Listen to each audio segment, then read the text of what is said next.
Alright, so we are back for another review, guys, and for today we have a really exciting IEM.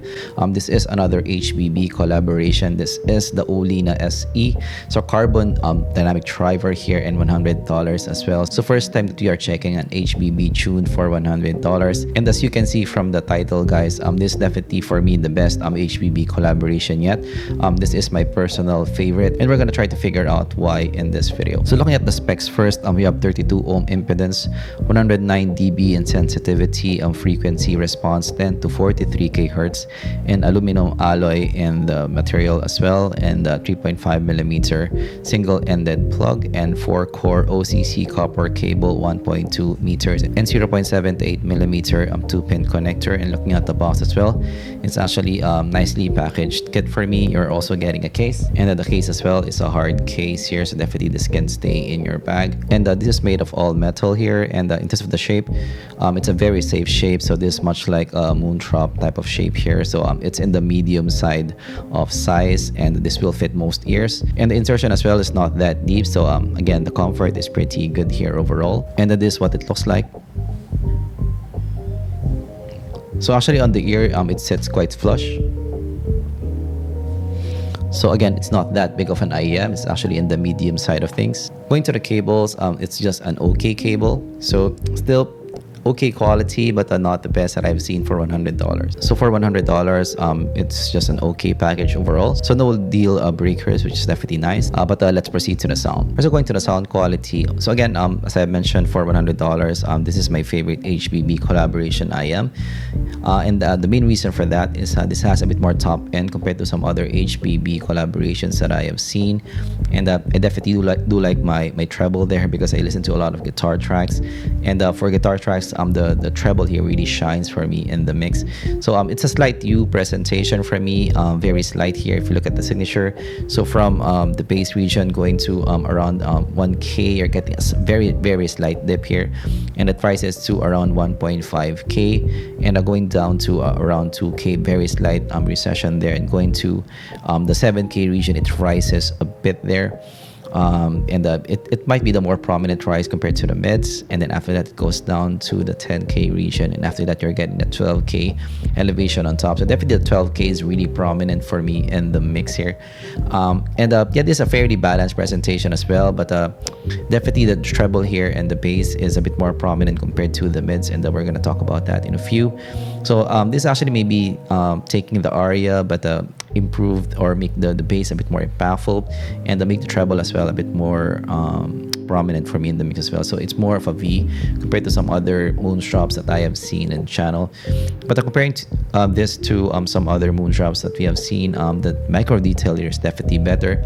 Some technicalities are better because of the drivers that they used here, and that's definitely an advantage. So actually this reminds me of the Blonde Prometheus in a way, but toned down the boominess of the bass a bit, and toned down the treble elevation, or the treble sizzle as well, a bit on top. So it's kind of like in the middle here for me of the aria in the Blonde. So going to the bass is even if this is a bit maybe faster compared to some Blondes, the bass here is still big for me in the mix and really impactful as well. But compared to some other Blondes, this is definitely faster bass for me, a bit more technically capable bass. So you're getting that big bass, but a bit faster, a bit more punch. So definitely that technicality is gonna be better. So if you're gonna listen to some drum tracks here, so you're gonna like the kick of the drums here. It gives you that impactfulness, that liveliness in the overall presentation. I wouldn't use this for some mixing work though, because some people might find the bass here to be a bit too much. So again, it depends on the tracks that I've listened to. So some other tracks are okay, but some tracks you can definitely see the prominence in the bass here. So actually for bass heads, this will pass for me. So yeah, HBB is likes his low end, so it definitely shows here in the tuning. So for bass heads, you will like the presentation here. So actually for me, for $100, this might be one of the better bass heads IEM if you like that bigger low end for me in the mix. Of course, if you like the signature, because some people like super bassy signature, they don't like the treble. But if you're okay with having still treble in the mix, the bass here is really gonna be nice for some bass heads. Going to the mids are actually great for me. The presentation is the moontrops in this has a lot of similarities, let's say. So it's a fairly neutral to warm neutral presentation for me. Full bodied and lush presentation, smooth and very natural as well in the presentation. So that's one of the advantage here for me. Having dynamic tri-burp is quite natural for me in the presentation. And compared to some other moon drops that I have seen, that raspiness in the voice will shine through a bit more compared to some other moon drops that we have seen. However, one issue though is compared to some other IEMs, like some moon drops, the vocals here is maybe a touch laid back. Compared to some other moon drops that we have seen. So this is not still for me a vocal centric IEM. So the vocals is a bit relaxed in the mix, especially with that ample bass and the elevated treble as well. So yeah, the mids is still not the highlight of the spectrum, let's say. So with the treble, so for me, compared to even some other moon drops, this sounds a bit more open. Because of that, maybe more elevated treble. So it's definitely extended for me on top. You're getting that 12K, that around 9K elevation there on top. So you're getting a bit more sizzle on top here, and you're getting that energy on top. And having that maybe carbon driver gives you more micro detail as well. So actually, when I listen to some Polyphia, some Dream Theater, the guitars really just shines for me in the mix here. So the micro detail for me shines through. And because of that, maybe energy as well, given that carbon drivers, it gives it a bit more liveliness for me in the sounds. Actually, for the treble here, this has some maybe monitor qualities to the sound, so I can use this still for some monitoring, some live monitoring, which is definitely nice. So actually, for me, the cymbal body as well is okay as well. So even if you're getting that 12K in the signature, the treble, the cymbals, the body and the cymbals is still pretty good for me here overall. But of course, yes, one downside is this still has that 12K. So if you don't like that, shine for me on top, again, you might look elsewhere here. But this doesn't have some hotness as well, so that's definitely nice. So usually for HBB collaboration IEMs, there's no aggressiveness, hotness in the presentation. So the top end, the mids here, no hotness from inside. Definitely an advantage on that. Stage is above average here, so above, so medium to large in the sound stage is definitely nice. Separation not that good because of the smoother nature of the sound. Separation is not that black and white to listen to. Detail definitely better compared to some other dynamic drivers, maybe crossing a bit to the multi-driver system, so just a touch, but that's still your multi-driver systems will give you more micro detail compared to this one. But this a happy balance between both here. And tonally, really good. Quite natural in the presentation given that dynamic driver presentation. Alright, so for the Olina SE, so verdict, so what do I think of it? So I really like the Olina SE. It's my favorite HBB collaboration IEM.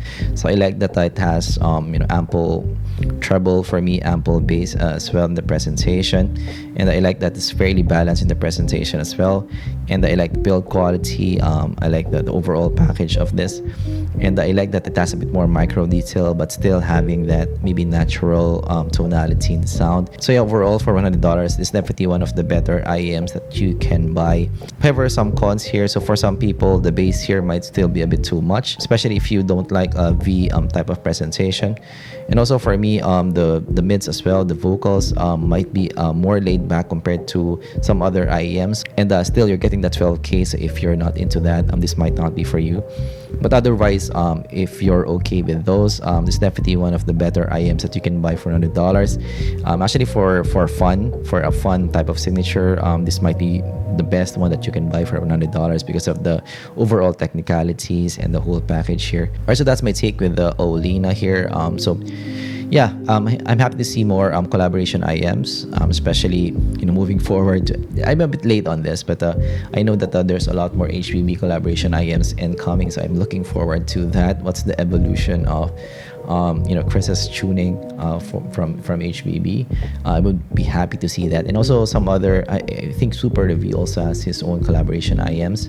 I haven't seen them as well, and of course some Crin IEM as well. So I hope to see more of those in the channel because I actually do have some differences in their preferences. So it's nice to see more variety for me in the market. It's definitely an advantage for the consumers. All right, so that's it for me. Thanks for watching. If you have additional questions, let me know down in the comments below. And if you have any more maybe dynamic driver IEMs or IEMs for bass sets that you would like me to check out, or fun IEMs that you would like me to check out for $100, let me know also down in the comments below. Thanks for watching, and I'm gonna see you guys in the next zpolt preview. Bye bye.